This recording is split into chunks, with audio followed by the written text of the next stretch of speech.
There was a version of you that used to make money interesting, impulsive, reactive, a little dramatic.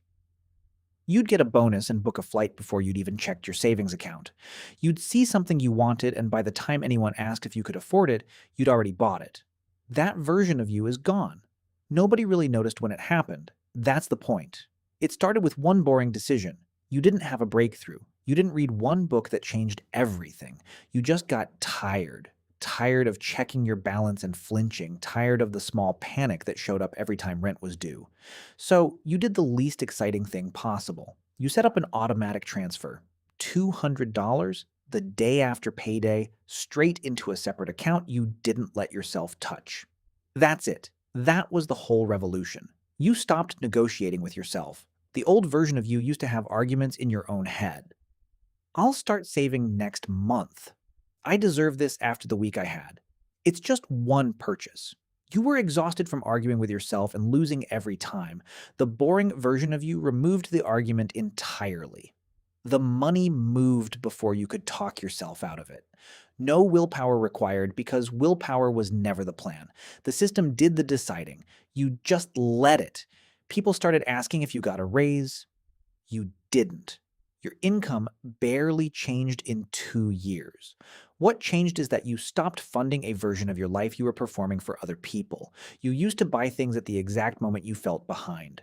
A new phone when a friend upgraded, a nicer dinner out when you felt like your week had been hard enough to deserve it.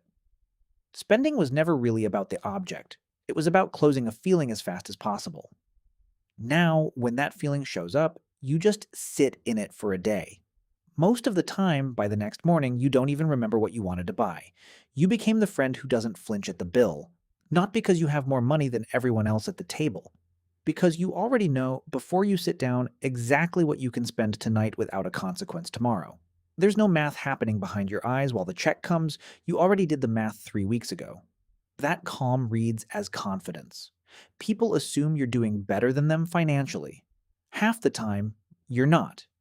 You've just removed the anxiety from the moment because you moved it somewhere earlier, somewhere quieter, somewhere nobody was watching.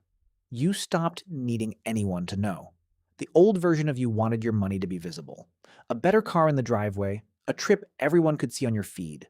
Proof, mostly to yourself, that things were fine.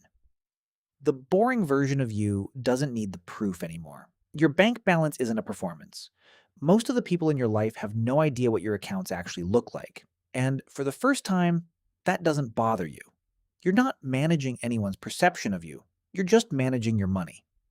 Here's the part that actually surprised you. The boring habits compounded in a way the exciting decisions never did. That $200 a month moved automatically for 3 years became a number you didn't expect to see.